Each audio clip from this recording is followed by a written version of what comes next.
네, 간밤 해외 주요 소식 외신 통해 살펴보겠습니다. 먼저 첫 번째 소식입니다. US trade deficit in April hits 2-year high. 미국의 지난 4월 무역 수지 적자 폭이 2년 만에 최대치를 기록했습니다. 이 수출은 크게 변화가 없었던 반면에 수입이 크게 늘어났기 때문인데요. 이 소식 마켓워치 보도입니다. 현지 시간으로 24일 블룸버그 마켓워치에 따르면 미국 상무부는 지난 4월 무역 수지가 472억 달러 적자를 기록했다고 밝혔습니다. 이는 전월 대비 6.9% 증가한 것으로 2012년 4월 이후 최대치일 뿐 아니라 410억 달러 적자를 예상했던 마켓워치 전망치도 크게 웃도는 것입니다. 3월 무역 수지 적자 규모도 404억 달러에서 442억 달러로 대폭 상향 수정됐습니다. 4월 수출은 1,933억 달러로 전월과 큰 변화가 없었던 반면 수입이 2,406억 달러로 전월보다 1.2%나 늘어나며 무역수지 적자가 크게 늘었습니다.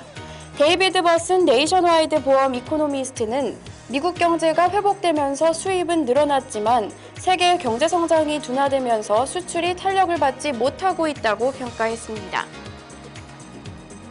네, 지표 하나 더 살펴보시겠습니다.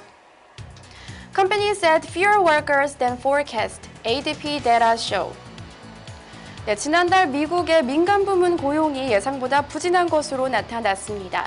우리 시간으로 오는 금요일 밤 이 미국의 5월 고용지표 발표를 앞두고 미국 고용시장 회복 여부에 대한 우려가 커지고 있는데요. 이 소식 블룸버그 통신 보도입니다. 현지 시간으로 4일 블룸버그 통신에 따르면 민간 고용조사 업체인 오토매틱 데이터 프로페싱은 5월 민간 고용이 17만 9천 명 증가했다고 발표했습니다. 이는 블룸버그 전문가 예상치였던 21만 명을 밑돌 뿐 아니라 4개월 내 최저 수준입니다. 지난 4월에 민간 고용은 22만 명 증가해서 21만 5천 명으로 하향 조정됐습니다.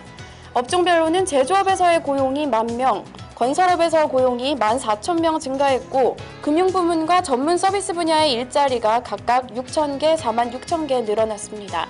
기업 규모별로는 근로자 수가 500명 이상인 대기업의 신규 일자리가 37,000개 늘어났습니다. 50명 미만의 소형기업에서는 82,000명이, 중형기업에서는 6만 1,000명이 새롭게 고용됐습니다. ADP의 민간 고용 지표는 미국 노동부가 발표하는 고용보고서의 선행 지표로 여겨지는데요. 데이비드 슬로안 포캐스트 선임 이코노미스트는 2분기 미국 경제가 예상만큼 강하게 반등하고 있지 않을 수도 있다며 고용 지표가 꽤 실망스럽다고 평가했습니다. 네, 마지막으로는 유로존 소식 살펴보겠습니다. Eurozone business activity data adds to pressure on ECB. 유로존의 민간 경기 회복세가 둔화된 것으로 나타났습니다. 오늘 밤 발표되는 유럽중앙은행의 통화정책회의에서 추가 부양책이 발표될 것이란 기대가 커지고 있는데요. 이 소식 BBC 뉴스 보도입니다. 현지 시간으로 4일 BBC 뉴스에 따르면 시장 조사기관 마르키트는 5월 유로존 복합 구매관리자 지수 PMI가 53.5를 기록했다고 밝혔습니다. 이는 앞서 공개된 예비치 53.9와 전월 확정치 54를 모두 하회하는 결과입니다. 하지만 경기 확장을 의미하는 기준선 50은 11개월 연속 웃돌았는데요. 국가별로는 독일의 서비스업 PMI가 55.6으로 예비치 56.1에서 하락하며 두 달 만에 가장 낮은 수준을 나타냈습니다. 프랑스의 서비스업 PMI는 예비치와 같은 49.3으로 집계되며 3개월 내 최저치를 기록했습니다. 크리스 윌리엄슨 마르키트 수석 이코노미스트는 유로존의 경제 회복은 여전히 취약한 수준에 머물러 있다며 이달의 지표는 경기 부양책이 없는 강한 성장을 기대하기 어려운 상황임을 증명한다고 진단했습니다. 지금까지 외신 브리핑이었습니다.